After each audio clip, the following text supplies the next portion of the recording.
Festas e Eventos TV é um oferecimento de JustWorks, desenvolvimento de aplicativo para iPhone, iPad e Android. 3211-0409. Olá, mais um interview e hoje um interview especial aqui no programa Festas e Eventos TV. Estou com o deputado Jair Bolsonaro. Vamos bater um papo aqui e saber um pouco mais sobre o que ele pensa. Por que você resolveu se tornar um deputado? Deputado? Um político. Eu comecei em 88, né? Dei uma entrevista na revista Veja sobre a questão militar. 88 foi constituinte. Né? Tive uma constituinte. E daí deu uma certa repercussão e me lancei candidato a vereador no Rio de Janeiro. Tive sucesso e atualmente estou no 7º mandato de deputado federal. Basicamente isso aí. Você serve a pátria fardado ou como você está aí, trabalhando bem no que você faz. Por que esse tema homossexualidade te persegue? Ou isso colocar em você atraiu isso? Tem outros temas, corrupção, não, começou, tem tantos flagelos. Olha só, quem faz a pauta são vocês. Vocês fazem a pauta. Você perguntou esse assunto, eu vou responder. Sim. Você perguntou de economia, eu vou falar de economia.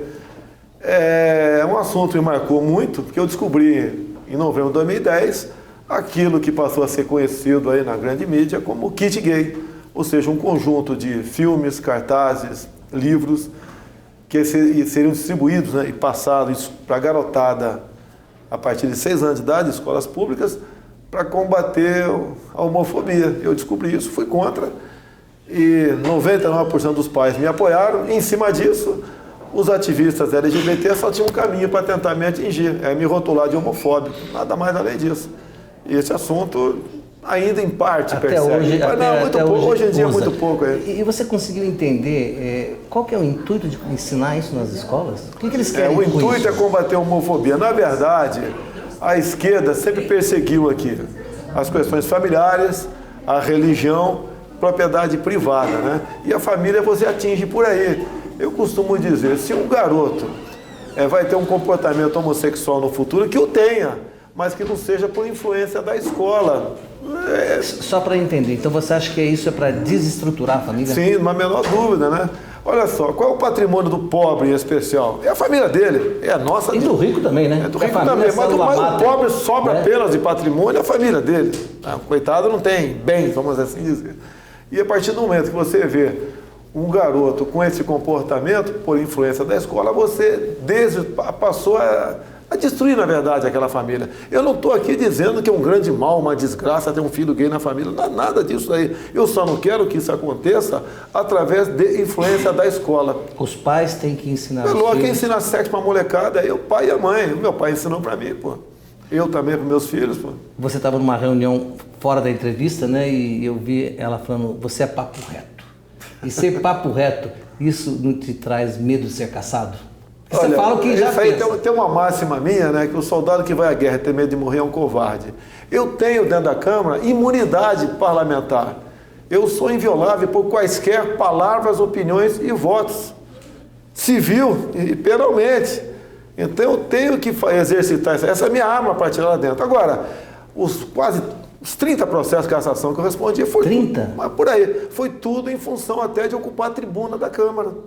Basicamente. E quem me processa? É PT, PCdoB, PSOL, os que mais falam em democracia, os que mais falam que lutaram por democracia. Estão comprovando que a tese deles é uma farsa, é uma mentira. Tá ok? Agora, eu tenho uma satisfação também. A liberdade não tem preço. Eu tenho liberdade para palavra, opinião e voto. Eu não tenho que consultar um colega partidário, alguém da minha coligação. Você é livre. Eu sou livre e entendo que deveria ser esse o papel do parlamentar, não é formar grupos, às vezes, entre partidos, entre colegas, vamos apoiar o governo, a diretoria de abastecimento da Petrobras é nossa. Aí está errado. Aí não funciona. Mas já que você é o papo reto, o que você acha do presidente Temer? Olha, nós temos um jogo democrático para você seguir. E no jogo, ele é a próxima peça no tabuleiro de xadrez. Próxima peça a sofrer um checkmate ou a continuar no jogo? Pode, se sofrer um checkmate, no momento vai ser o Valdir Maranhão, nosso presidente. Com certeza. E depois do presidiu recentemente. Presidiu não, ele chega e sai, né? Ele foi muito infeliz anulando por decreto, desculpa o linguajar aqui, a votação do impeachment da Dilma Rousseff, né? Eu entendo, Valdir, mas é um pobre coitado, no fundo, ele não é... Ele teve um espírito aí daquele vereador do local mais distante do Brasil, né? Com todo respeito aos vereadores do Brasil, achando que estaria dando um golpe de mestre ali. Foi ouvindo. Quem o assessorou foi o Flávio Dino, prefeito do PCdoB do Maranhão. Ele teve com a Dilma nas vésperas em Recife também. E o Cardoso, então ministro da Justiça, foi que fez aquilo. O Bobão assinou embaixo em troca de cargos. Acabou perdendo um cargo do filho, o Tribunal de Contas do Estado, que trabalhava em São Paulo. Esse era fantasma mesmo. Acabou se dando mal ali. Então, tudo bem. No momento ele não tem qualquer clima para sequer andar na Câmara. Quem dirá ocupar a cadeira presidencial. E o Cunha? Como é que você vê a situação do Cunha? O Cunha, o que nós temos lá, você tem que responder por aquilo que você é acusado. O Cunha está sendo acusado na Conselho de Ética por mentir e não por contas no exterior. E ele foi de graça, né? Porque ninguém perguntou se ele tinha conta no exterior. Ele foi de graça. Ele falou que tinha, que não tinha. Ele foi de graça. Pelo que tudo indica, tem. Apesar de falar em trust, me desculpa, não entendo esse assunto, né? E o Cunha, pelas informações que nós temos, ele deve e muito. Agora, ele foi um elemento... A mulher dele, o Moro, hoje, já virou ré no Lava Jato. E o que é mais grave, né? A filha está na iminência também, né? Como pai, não sei se você é pai, sim. Você sabe que nós preservamos nossos filhos de tudo. O que é triste é um pai botar um filho numa situação... Sim. De uma furada dessa, como vários outros parlamentares também botaram seus filhos em furadas lá. E eu espero aqui que, para o bem do Brasil, né, que a justiça não deixe de funcionar. Eu espero que o Supremo comece a trabalhar. Mas você é a favor da cassação do Cunha? Olha, pela acusação de mentiroso, tá, eu não faço parte do Conselho de Ética. Estão forçando a barra para caçar, pela questão de mentiroso. O próprio Lula falou que por ocasião das eleições, ele e a Dilma mentiram em 2014. Lógico que é mentira. Nas Forças Armadas, se eu sou coronel e minto, eu jamais seria promovido a general. Se fosse subtenente, jamais seria tenente. E se fosse cabo, jamais seria sargento. É bastante grave, é mentira. Então, eu não entendo muito de política, mas o que o Cunha nos passa... Se o processo dele cair no plenário, ele vai ser caçado. O que ele nos passa é uma desmoralização total. Da casa. Leva-se às vezes para a questão até de fazer uma brincadeira, né? Meu malvado favorito, mas o Cunha realmente foi decisivo para que o processo de impeachment chegasse. Se fosse o Quinaglia, o presidente da Câmara, não teria chegado lá. Mesmo ano passado, eu apoiei o Severino Cavalcante. Lembra do Severino Cavalcante? Lembro. Ele renunciou porque ele pegava, em vez de dar gorjeta, ele pegava gorjeta de 10 mil por mês no restaurante da Câmara. No restaurante da Câmara? Do restaurante da Câmara. Mas por que eu votei nele? Porque o outro candidato era Luiz Eduardo Grignal, do PT. O homem de 5 bilhões de reais do bolso da ditadura. É aquele cara então o outro era mais barato. Você tem opção. A ou B. Eu não posso... Você estava no inferno, tinha que escolher Você tem que escolher o menos ruim. É a mesma coisa. O Cunha e o Quinaglia é o Cunha. Severino Cavalcante e Grignal, Severino Cavalcante. Bacana. Bacana? Não, bacana na situação que você tem que escolher o menos pior. Mas vamos para um tema aí. Tortura. Eu queria entender, na hora do teu voto, que daqui a pouco eu vou perguntar, que você fez aquela homenagem à Dilma. Foi uma vingancinha? Não, nós temos que mostrar a verdade nesse país. Eu não estou preocupado em ganhar a tua simpatia. Eu quero ganhar teu respeito. É assim. O coronel Carlos Alberto Brilhante Ustra foi um herói. Ele não combatia... políticos, vamos dizer, que estava na oposição. Ele combatia mais do que bandidos, guerrilheiros.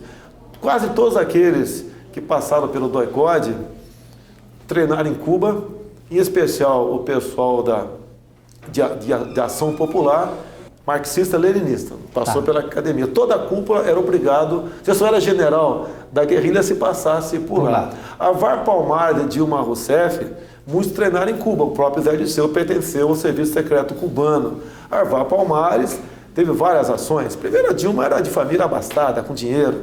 Não precisava se meter em furada. E com 19 anos ela entrou na luta armada, porque o primeiro namorado dela foi o seu Cláudio Galeno, presidiário da Ilha das Cobras, né? Ex-presidiário, que tinha um grupo, uma célula comunista em Minas Gerais, chamado Colina, Comando de Libertação Nacional. E a colina, os grupos competiam entre si. Então, estava cursando a Escola de Comando do Estado-Maior do Rio de Janeiro um capitão boliviano que havia participado da caça e morte de Che Guevara nas matas da Bolívia. Então, eles se organizaram, o Colina, Dilma pertencia, a executar o capitão boliviano para eles ganharem status. Foram lá para cumprir, foram para cumprir a missão, se equivocaram, porque as fardas são diferentes, né? Complicadas, acabaram executando um major alemão na frente de filhos menores, inclusive. E daí a chapa esquentou para o seu Cláudio Galeno. Ele abandonou a pombinha aqui, sequestrou um avião com 96 a bordo e foi para Cuba. Mas só para entender, o coronel... Vamos lá, vamos voltar ao coronel aqui. O coronel Ussa. Vamos lá. Ele interrogou a Dilma, porque disse que ela tem arrepio quando ouve o nome dele. O pessoal se vitimiza, né? Se você chegar num presídio qualquer aqui, eles vão falar barbaridade do policial militar que o prendeu, do policial, ou do carcereiro que está lá, se vitimizava. Você vê, o Brilhante Ussa, ele estava comadido no Uruguai. O FHC foi para lá, uma comitiva dele, entre eles Beth Mendes, e a Beth Mendes conversou lá com o coronel, ele não estava escondido, estava adido militar. Quando voltou para o Brasil, ela teve uma crise aqui, lembrei daquele cara, torturador, etc. Agora, a Beth Mendes também foi integrante da VAR Palmares, de Dilma Rousseff e de Carlos Lamarca. Agora, a esquerda é extremamente unida, até na corrupção eles são unidos. Agora, a direita não é unida? Não. Não. Primeiro que não tem direita no Brasil, né? Tem alguns parlamentares que identificam, eu sempre fui oposição à esquerda, antigamente era rotulada, como se fosse bandido, seria direita. Eu sempre mantive essa fama de ser direita. Agora, como o pessoal fala que você é extrema direita. Como eles estão vendo agora que a esquerda não tem mais vez, até o PSDB está dizendo que é de direita. Eu sou agora da extrema direita light, eu não sei o que é isso. Um bom nome. Pena de morte, você é a favor? Não, olha só, você tem na Constituição, nas cláusulas pétreas, né? No Brasil não haverá pena de morte, caráter perpétuo e trabalho forçado. Então você vai amarrar, vai malhar ferro frio isso daí. Tá, mas isso está na Constituição, mas a tua opinião?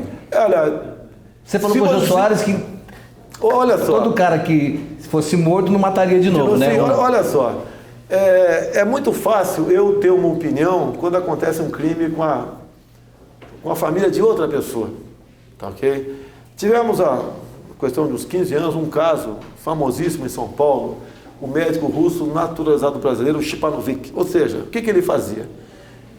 Ele era médico pediatra da alta sociedade, né? Os pais mandavam os filhos, 10, 11, 12 anos, para um problema para se tratar com ele. Ele dopava a molecada e abusava sexualmente. Gravava, jogou as fitas no lixo. É doente, né? É doente pipoca nenhuma. Ok? É doente, ele ia também fazer sexo anal com os outros, ok? Não ia fazer só sexo hétero, ia fazer sexo homo, não é doente nada não. E daí alguém lá achou a fita e houve aquele escândalo todo, e eu vi muito pai falando que gostaria que aquele cara morresse, tá ok? Uma maneira de, em parte, imagine, quem tem filhos, 10, 11 anos de idade, um elemento abusar sexualmente, você vê um vídeo de um cara introduzindo o pênis no ano do teu filho adormecido. O que esse cara merece? Tá ok? Então não tem uma pena de morte do Brasil, não vai fazer parte da minha campanha. Mas se dependesse de mim um dia, sim. Agora, logicamente, você tem que ter mais do que comprovação que aquele cara cometeu aquele crime. Não é? Porque você não Brasil pode ter de vez em quando aqui no Brasil você vê a mídia condenando as pessoas, como a mídia condenou o Carlos Alberto Brilhante Ussa. Não tem nenhuma sentença penal transitada em julgado contra ele, nenhuma, nada. A escola base é um divisor de águas, lembra da escola base? Do japonês. Foi. Aquela história ficou marcada. Mais uma pergunta. Armamento para a população. Hoje só bandido que tem arma. Quem é honesto não tem como se defender. Como é que você vê isso? No período que eles chamam de ditadura militar, né? Todas as ditaduras são precedidas do desarmamento da população, para não ter reação. Okay? Faz sentido. Então, lógico, eu só dou um golpe hoje aqui, eu prefiro dar um golpe em vocês desarmados. É lógico. Faz sentido. Não vai ter reação. Então você comprava naquela época seu revólver 38 na mesbla, e não tinha essa violência toda que está aí. No que depender de mim, todo e qualquer cidadão de bem vai ter uma arma, a posse de arma. O fazendeiro, depender de mim, vai ter um fuzil.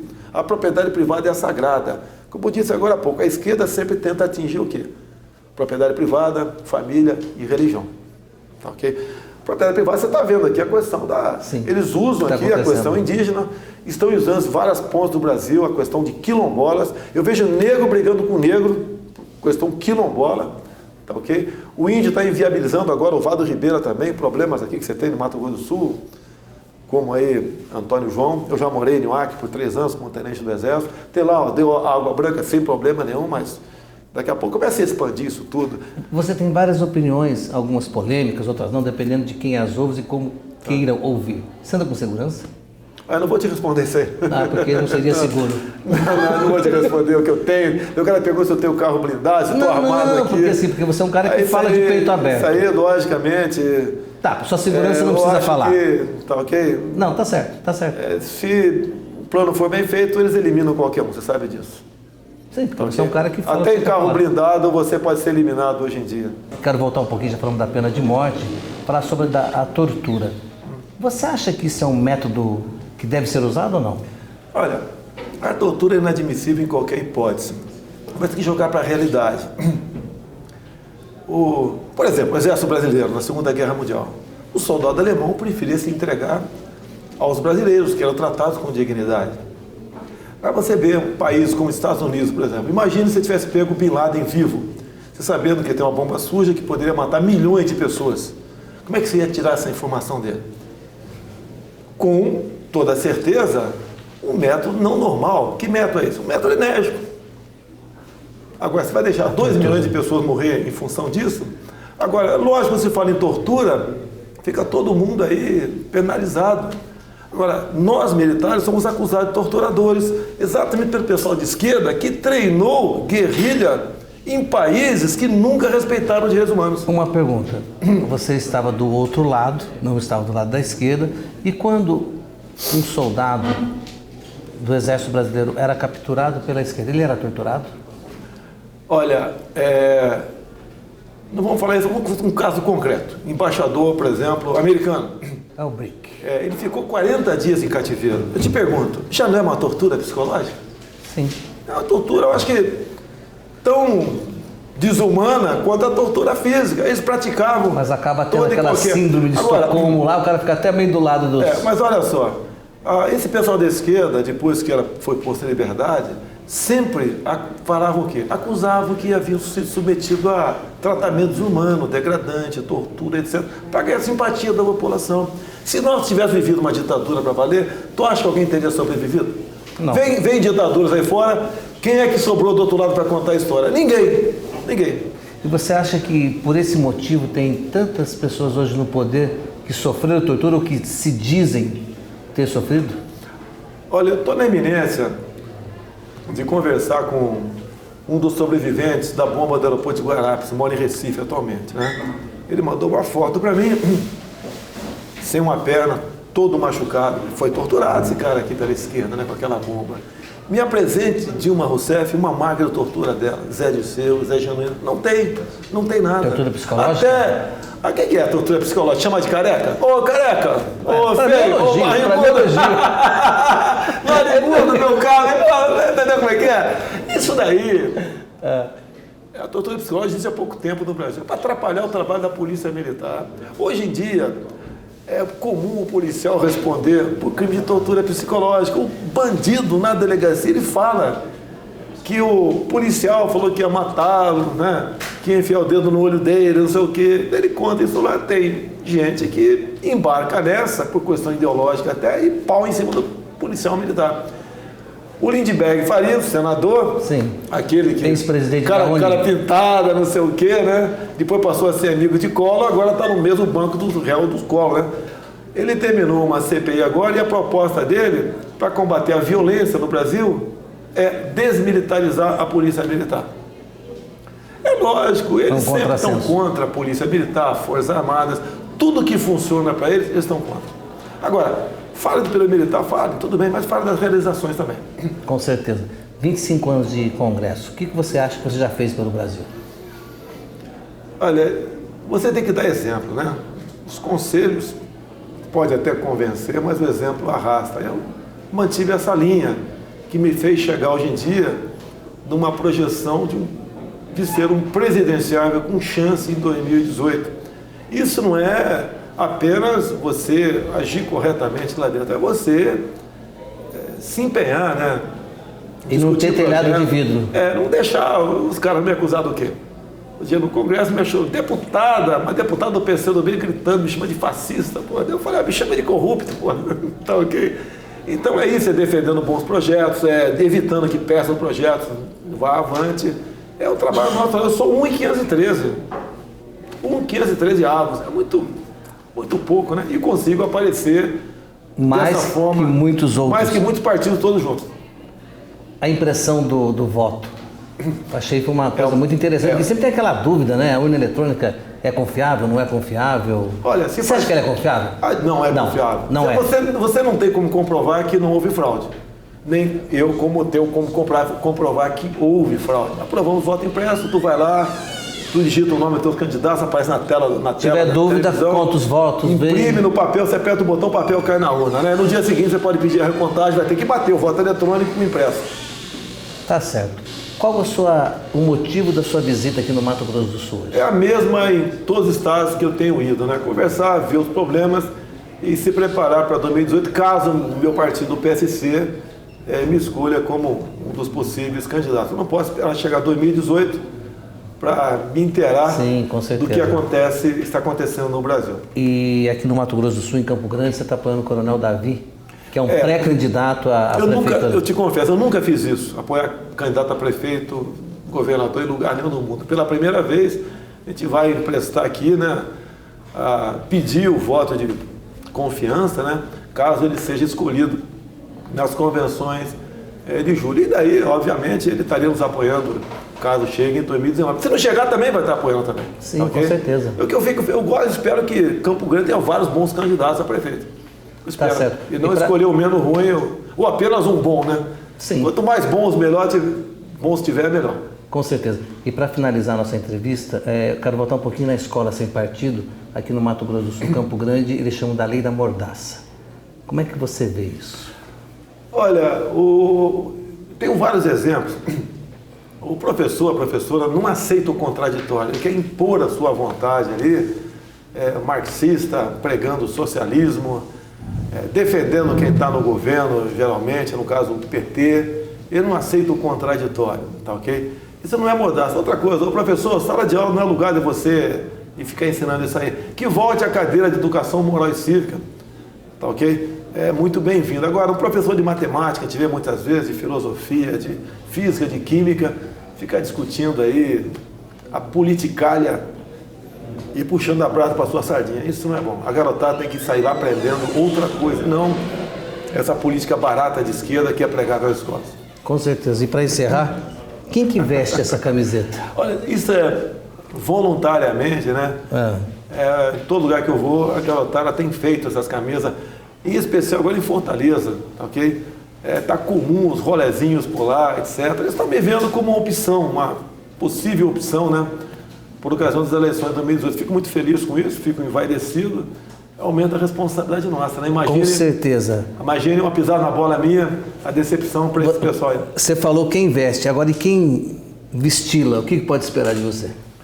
Pode esperar a verdade, o compromisso de buscar fazer o melhor, sem populismo, sem demagogia, com a verdade acima de tudo, buscando aí, em todo lugar possível valorizar a família, na questão da economia, buscarmos o comércio com o mundo todo, ajudar a nossa polícia militar aqui, polícia civil, que tem uma retaguarda jurídica para poder bem trabalhar e não ficar sempre naquele problema, como vejo o pessoal policial do Rio de Janeiro, bom policial. Você também pensa que os direitos humanos é só pro lado do bandido? Penso não, é certeza absoluta. Zero, se depender de mim, da minha caneta, não tem recurso para entidade nenhuma de direitos humanos. Como disse o policial. Mas como presidente da República, você não pode pensar assim, você tem que ter equilíbrio. Equilíbrio. Vaselina, não vai ter vaselina. Se é para botar um vaselina aí, vota no outro, tá? Porque eu tô fora. Rio de Janeiro, se o policial atira no vagabundo, ele vai para a cadeia, se não atira, ele vai para o cemitério. O policial militar não pode ficar refém do que a bandidagem fala numa delegacia contra ele, ficar refém de disco e denúncia. Desculpa aqui, Diz que denuncia, não denuncia o mal policial. Denuncia geralmente o bom policial, que está atrapalhando a bandidagem a fazer teu serviço lá. Isso que a gente precisa. No meu tempo de garoto, o policial era policial, o ser humano, a família, o trabalhador era respeitado. Esse é o sonho nosso. Você quer esse resgate, então? E o presidente é o maestro, né? De uma banda, vamos assim dizer, de uma orquestra, né? E cada um toca seu instrumento. Eu não posso saber de tudo. Você tem que escolher as pessoas corretas. Alguns falam, né? E você vai ter que deixar um pouco de carne para os leões do Congresso. Eu peço a Deus que não tem que passar por isso, tá ok? E quem dá um pouco, dá muito, sim, tá ok? Agora, pode dar mais, nós dá não podemos menos. continuar refém do Congresso. Quer ver uma coisa? Acaba uma votação importante. 80% dos parlamentares não sabem que votou. Acompanhou a orientação partidária. Você não pode continuar assim, né? Se bem que tem melhorado isso... Então você está me dizendo dos 513 deputados que tem lá... Tem muita gente que não vota, não sabe que quantos vota. que realmente decidem? Não, quem decide geralmente, a gente fala muito de democracia. Aquilo é pior do que a disciplina no quartel. No quartel você tem o comandante, o Estado-Maior, né? Os comandantes de companhia dali e a tropa depois. Geralmente o comandante decide com o Estado-Maior. Na Câmara não é diferente. Se bem que no quartel o coronel ouve seu Estado-Maior, o general também. E troca informações com ele. Aqui no Congresso, o Estado-Maior são os líderes de grande partido, presidente de comissões importantes e aquelas pessoas que conseguem ter junto de si, né, uma quantidade considerável de parlamentares para votar com o Executivo. Essas pessoas são os que decidem, umas 30 aproximadamente que decidem. O resto, respeitosamente, tudo é cabo de soldado, entendeu? Respeitosamente, tá ok? Olha, eu posso continuar conversando com você aqui à noite, tem assunto que não acaba mais, né? A gente vai falar que é a última pergunta e né, não acaba nunca. Mas assim, agora é a última mesmo. As leis não estão sendo cumpridas no Brasil. Tem terras invadidas, não tem...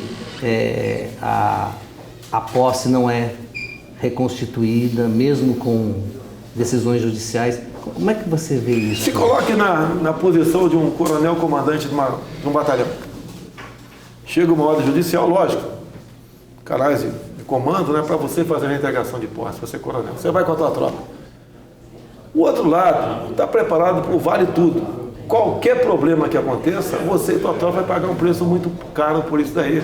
Quando eu falo em retaguarda jurídica, tá ok? É exatamente isso. Para você cumprir suas missões, uma busca e apreensão, uma reintegração de posse, um resgate de colega detido numa comunidade, você tem que ter uma retaguarda para poder... E se você for presidente, você vai dar essa garantia? Vou fazer o possível para que o Congresso vote leis nesse sentido. Você pode ver, no Código Penal, o que é excesso? Você é policial, dá mais que 2 tiros no vagabundo, você é condenado por excesso, mesmo em legítima defesa. Você tem que sair fora. O excludente de ilicitude, você é um cidadão na tua casa, mata alguém que invadiu tua casa, você pode responder, né? Vai responder e pode até ser condenado por isso. Se o elemento estiver desarmado, não sei o quê. Então, no seu pensamento, há uma inversão de valores. Completamente. Hoje em dia, o politicamente correto nos leva para esse estado de coisa que nós vivemos, onde ninguém se respeita nada e você não tem como garantir sequer a sua vida dentro da sua casa. E aonde você tem andado, tem mais gente a favor ou contra você? Não tenho essa preocupação, né? Mas sinto que muita gente favorável, mas muita mesmo. Se você for em qualquer local do Brasil, a princípio o que mais aflige o cidadão é a questão da insegurança. Ele quer uma solução para isso aí. É que eu digo, né? Eu prefiro a cadeia cheia de vagabundo do que o cemitério cheio de inocente. E o policial, tanto que ele trabalha, que tem muita gente presa. Nós temos hoje quase em torno de 600 mil presos no Brasil. Tá certo? É sinal que eles trabalham, mas a justiça... A legislação. A legislação, a justiça... E quem faz a legislação são os deputados. Sim, somos nós, né? Somos todos nós, né? Você tem certos juízes por aí, que é desembargador, que a especialidade é soltar bandido. Ok? A questão da redução da moralidade penal, você tem que reduzir a moralidade penal, porque o ser humano só respeita o que ele teme. O moleque conhece o ECA melhor que todos os deputados juntos. É uma longa caminhada, por isso que você já colocou não. Você já incentivou seu filho a ser deputado também? Não incentivei. Ele era policial federal, ainda estava lotado em São Paulo, ligou para mim, pai, posso disputar? Falei, vamos embora. E se elegeu em cima do Facebook. Foi bem votado? Foi o terceiro mais votado, né, do PSC, que fez 3. O PSC fez 3, ele foi o terceiro. E ele disse que gastou só 50 mil reais. Ele praticamente sozinho fez a campanha, né? Alguns voluntários. é um pouco de correio. Eu só paguei uma matéria no Jornal Folha de São Paulo, R$12.000, uma matéria paga na propaganda. Até botei na propaganda o nome dele, a minha foto do lado, e falei, ó, guarde esse anúncio que não tem o dinheiro para outro. Está escrito assim. Mas a campanha nossa foi em cima das mídias sociais, Facebook e WhatsApp, o que vai decidir. Então já pode chamar ele para contratar para você dar consultoria, então, como gastar pouco e se eleger. Não adianta você apenas ter boas palavras no WhatsApp, né? No caso, ele tinha meu nome por trás. Sim, com certeza. Muita gente, 90% ou mais, votou nele. E ele é páreo duro com você, porque vocês ficam falando ali na palestra, ali, ele pega teu microfone, você pega dele, é uma disputa danada, né? Os dois querem falar. Não, eu passo, ele vai soltando devagar. No meu entender, eu sou suspeito, mas eu acho que ele está indo muito bem. Tá ok? Pode ter certeza, ele teve 82 mil votos. Hoje em São Paulo ele teria 200 mil votos, pode ter certeza disso. Eu fico muito feliz com isso. Tá okay? E ele defende o pai lá na Assembleia? No tipo, se alguém for... Defende? Tá do lado. Hoje em dia, né, se alguém achava que ia bater em mim na Câmara, não vai mais. Não vai mais. No máximo... Vai ser triturado pelo garoto ali, 90 e poucos quilos de músculo ali, tá ok? Valeu, obrigado pela entrevista, sucesso. Obrigado. E que você, com as suas ideias, consiga mudar um pouco o Brasil. Tudo bem. Eu acho que a gente já, independente do que acontecer, eu tenho a consciência tranquila que já ajudei a mudar um pouco o Brasil. Tanto é verdade que você está me ouvindo aqui agora. Com certeza. Obrigadão pela entrevista. Valeu. Eu vou ficando por aqui e volto no próximo interview. Até lá.